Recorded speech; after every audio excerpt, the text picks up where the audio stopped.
What's up, everybody? TG here, back with another video. Hope you guys are having a great day today. Before we start this video, two quick things. First off, link in the description below is a Discord channel. Come check it out. It's totally free. Great group of traders in there, and we help each other make some good plays throughout the week. Second off, just hit that like and subscribe button, guys. It means a ton to me, and it helps so you stay notified about my videos, which is pretty awesome. But let's jump into this video, guys. This is all about taking advantage of tech long term. Now, one of the reasons I really like tech long term is because tech is obviously the future. The more innovative and advanced our society gets, the more dependent we are on technology and technology companies, especially big technology companies that have already established themselves as viable players in the game. I'm talking about Amazon, Microsoft, Facebook, Google, Apple, the big companies that are out there that are doing their work and that have proven themselves time and time again that they are amazing companies that deserve to be here. Now, I went ahead today and sold a put credit spread on Facebook because I think Facebook is a great company. I've been watching Facebook for a while and I'm mad that I never got into it. So I did take a position today. It's a long-term Facebook put. As you guys can clearly see, I don't know what this is, why I just dipped like that at the end, but that's the way options are, especially when you're talking about spreads because you're dealing with two separate option contracts. But essentially what we're looking at here is we're looking at a 9/17/21, so September 17th of 2021, betting that Facebook is going to be above $220 a share. I think that's pretty realistic, especially since the fact it's sitting at 271 right now. Okay, it's a little bit off its highs. As you guys can clearly see, its highs are about around here, like 302. So it's about 10% off its highs. It's called a correction. I think 10% or more is a correction. So it's had a bit of a correction. It's been trading sideways for the past month or so, past couple months. One thing I really like about Facebook is if we go ahead and actually look into the financials of the company, which is obviously a great thing to do, Facebook is very, very good. A 32 PE ratio is a very, very good low PE ratio for a tech company. And then you decide to go and look at their earnings. This is really, really good. This is a strong, strong earnings quarter. $21 billion in revenue, up 21% year over year. 7.85 in net income. Okay, that's profit. 28% year over year. And look at that profit margin, 36.54, up another 5.8%. So they're increasing their revenue, they're increasing their net income, and they're increasing their profit margins, which means long term that is bullish. Now, Facebook has a lot of entities, which I really like about it. Obviously, they own Instagram. Instagram's like the biggest social media there is. They have Facebook, which is obviously Facebook. A lot of the older generation uses it.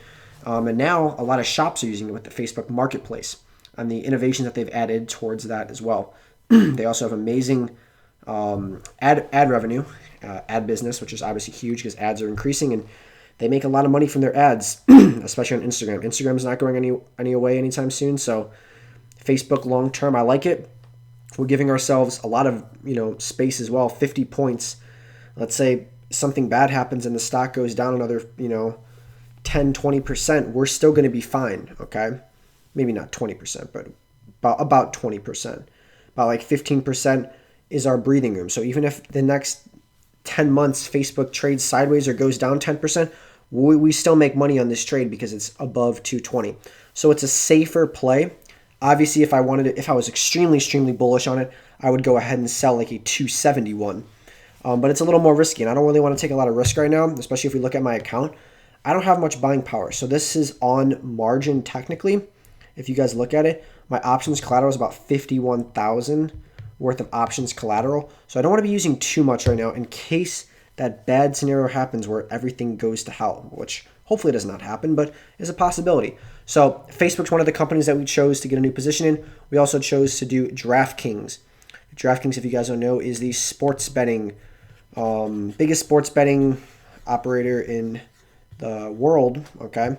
And it's just getting bigger and bigger.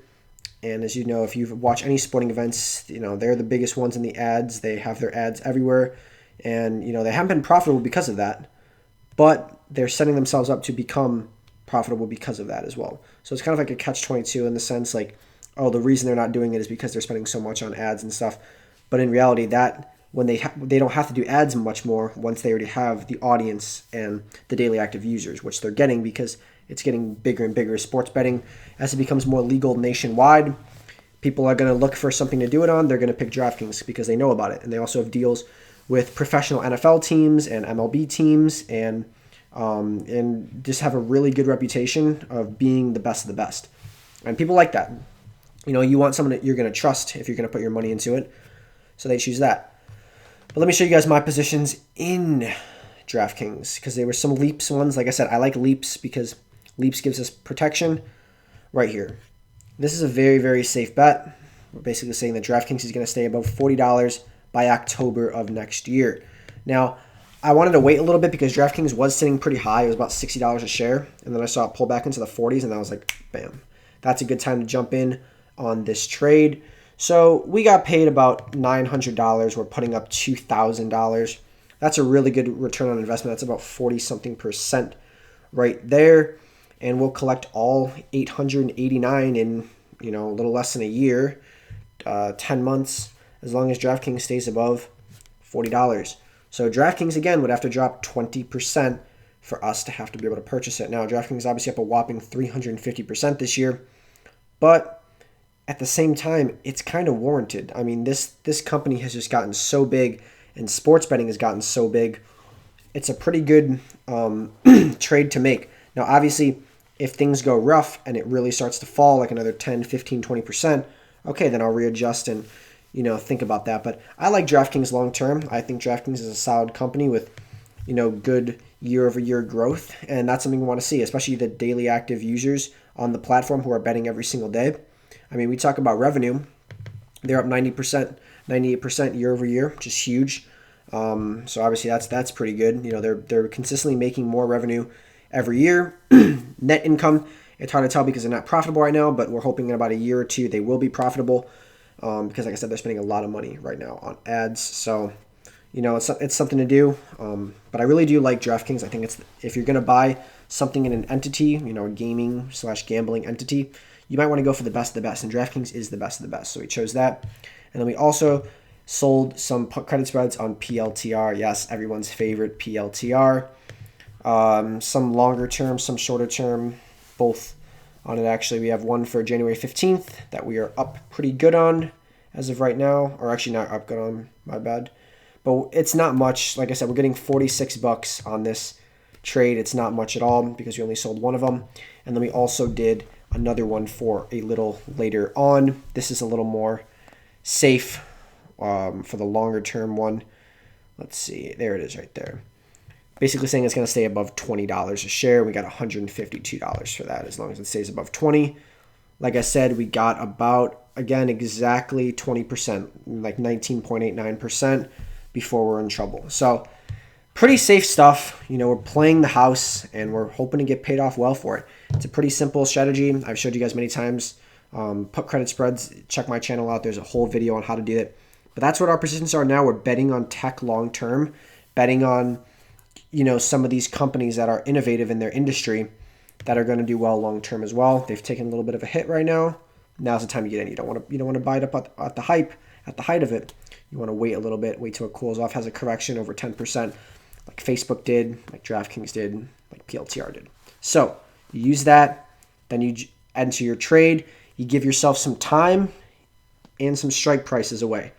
We don't want to just jump in, a month down the road in some of these contracts, okay? Because what happens if it doesn't work out? We don't want to lose. We want time to be on our side. So, you look at the NASDAQ long term, that's a pretty upward trend if I've ever seen one. You look at the S&P long term, same thing. Over time, it's a lot safer, especially some of these companies.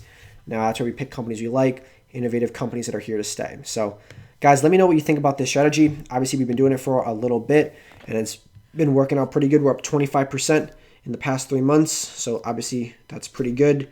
But yeah, guys, let me know what you think, and I'll see you guys next video. Take it easy, guys. Bye.